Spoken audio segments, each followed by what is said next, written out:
ocorrem nos oceanos. São geradas pelo vento que cria forças de pressão e fricção que perturbam o equilíbrio da superfície dos oceanos.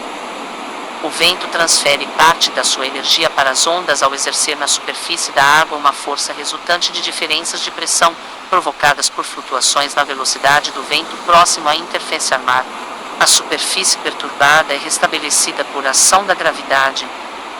A interação cíclica entre a força de pressão exercida pelo vento e a força da gravidade faz com que ondas se propaguem, se distanciando progressivamente de sua zona de geração. Ondas desse tipo também podem ocorrer em lagos e lagoas.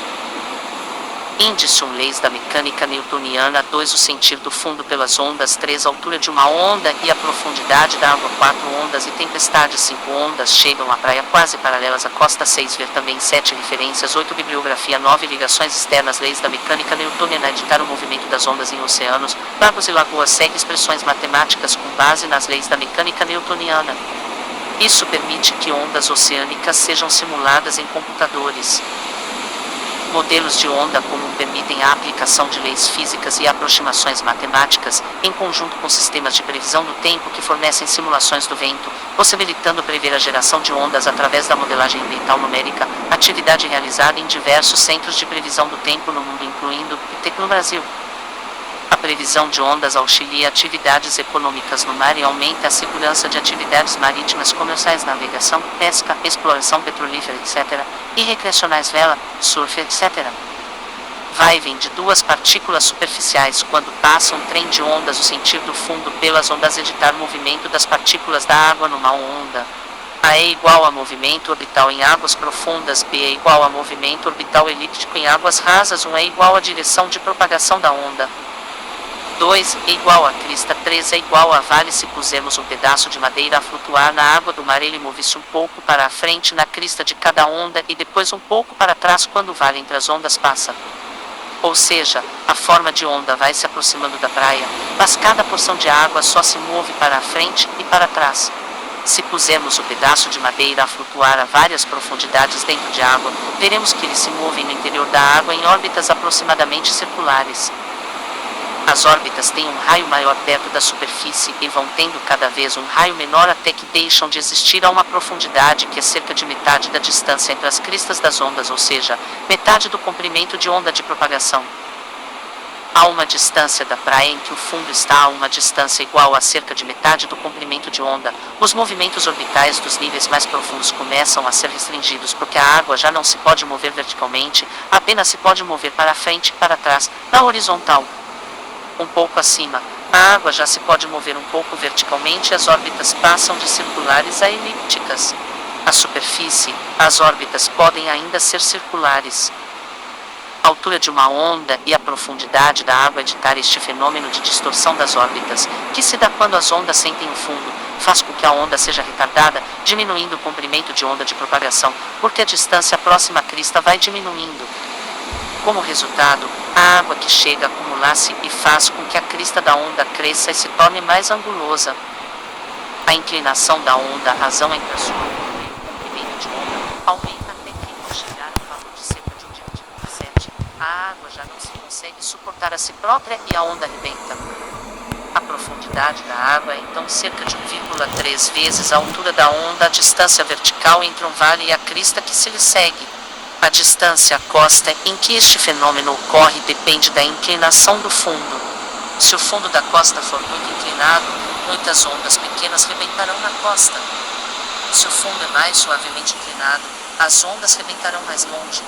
Por isso, o sítio de rebentação das ondas é um bom indício para sabermos qual é a profundidade da água. Para estimar a altura de uma crista de onda que rebenta mais longe da praia, podemos procurar o local de onde vemos a crista da onda alinhada com o horizonte. A altura da onda é igual à distância vertical entre o olhos e o ponto mais baixo para o qual a água desce no seu movimento de vai e vem na praia. Ondas e tempestades editar ondas de tempestade. Porto do Povo, Portugal. O intervalo entre ondas numa costa superior pode ser de alguns segundos ou de uns 15 a 20 segundos. Se observarmos com atenção, veremos que em cada dia ou em cada parte de um dia existe uma certa regularidade no intervalo entre as ondas. Só que essa regularidade é complexa, como por exemplo uma série de ondas pequenas com um período curto alternando por ondas maiores com períodos mais longos. Essa regularidade dá-nos uma ideia, ainda que grosseira, das muitas tempestades perto e longe que a geraram.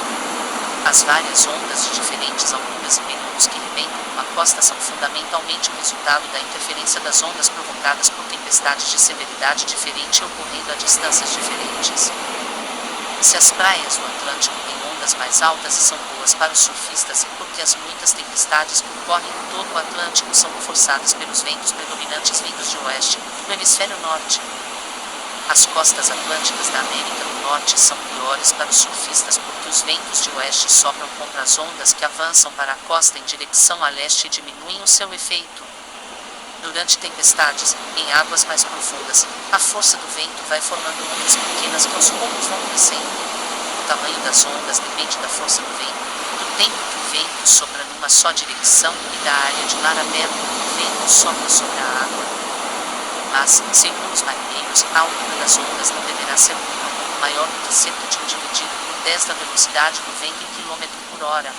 Ou seja, um furacão com ventos de 120 km por hora pode produzir ondas de cerca de 12 metros de altura. Ondas de 13,5 metros de altura são bastante comuns em tempestades, mas já foram observadas ondas de 33 metros. Quando as ondas se afastam da zona de tempestade vão se tornando mais regulares e de menor altura e são chamadas ondas de superfície, ondas que viajam em águas mais profundas do que metade do comprimento de onda. Podem viajar centenas de quilômetros e mesmo atravessar todo o oceano. Uma onda com um período de segundos viaja a uma velocidade que é 1 km por hora, é cerca de 5,6 asterisco com um comprimento de onda em metros, que é cerca de 1,53 asterisco quadrado. Uma onda de superfície com 10 segundos de período viajará a 56 km por hora e terá um comprimento de 153 metros. As várias tempestades que ocorrem no oceano vão produzir ondas de diferentes alturas e períodos que interferem umas com as outras, como as ondas que se formam quando atiramos várias pedras para a superfície de um lago, até acabarem por se aproximar de uma costa. Quando uma onda de superfície se aproxima da costa e encontra águas menos profundas do que metade do seu comprimento de onda, só o seu período continua o mesmo. A sua velocidade e comprimento de onda diminuem e a altura aumenta. Para uma onda de superfície com 10 segundos de período, isso começará a acontecer quando a profundidade das águas for cerca de 76 metros 153 dividido por 2. Ondas chegam à praia quase paralelas à costa, ditar ondas arrebentar paralelas à costa. Porto Povo, Portugal. Se olharmos o oceano de cima, de um ponto mais elevado numa costa, vemos o padrão horizontal de cristas de onda que se aproximam dela. E podemos então notar que, seja lá de que direção as ondas vêm, elas acabam por se curvando ao chegar mais perto da costa de modo a chegarem à praia numa direção quase perpendicular a ela, mas raramente exatamente perpendicular. O que se passa é que, quando uma onda se aproxima da costa numa direção que faz um determinado ângulo com a perpendicular à costa, as partes mais próximas da costa sentem o fundo mais cedo. Nessas partes, a velocidade de propagação das ondas diminui. À medida que cada parte da crista da onda vai sentindo o fundo, as partes que o sentiram antes vão diminuindo cada vez mais a sua velocidade. Deste modo, de uma forma contínua, a linha da onda vai sendo encurvada, um fenômeno a que se chama refração das ondas, por ser similar ao que se passa com os raios de luz na refração óptica.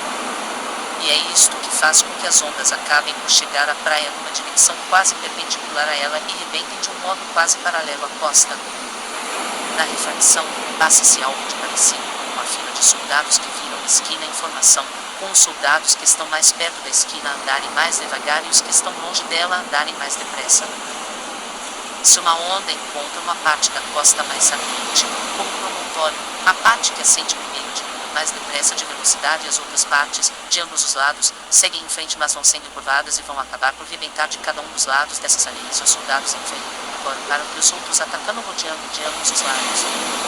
As ondas convergem nessas partes mais salientes e rebentar gastam nelas a maior parte da sua energia, causando mais erosão do que nas outras partes da costa. Nas baías, a refração faz com que as ondas divirjam e a energia aí despendida seja mínima, tornando as baías mais calmas. As partes salientes das costas chamam as ondas e a energia das ondas é assim distribuída de forma a ir tornando a linha de costa cada vez mais retilínea. As ondas provocadas pelos ventos das tempestades podem ser extremamente destrutivas. Chegam por vezes a conseguir levantar estruturas de mais de 2.000 toneladas.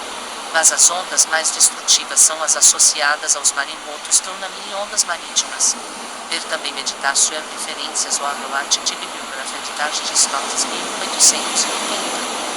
Mathematical Municipal Papers, volume Cambridge University Press. pp. 197-229. Bíblias, 1977. The Dynamics of the Perocell 2 Anyway. Cambridge University Press. ISBN 978-0-521-29801-8. Ou 2G, LioH 2007. Waves in Oceanic and Pastel Waters. Cambridge University Press. ISBN 978-0-521-86.028-4. Osmanier, João 1989. Indianapolis Bowl of Cements 2 N. Simon e Schuster. ISBN 971-0-671-67447-2. Jansen, Peter 2004. The Interactive Fossil Aves. Cambridge University Press. ISBN 978-520-46.540-3. Ligações externas. Editar o Commons possui uma categoria com imagens e outros ficheiros sobre a onda oceânica de superfície. O Commons possui uma categoria com imagens e outros ficheiros sobre a onda oceânica de superfície obtida de https://www.wikimedia.org/w/index. E quer pedir igual a onda underline oceânica underline de underline superfície medida igual a 63.843.304 unidades de medição a 20 de janeiro de 2020. Citação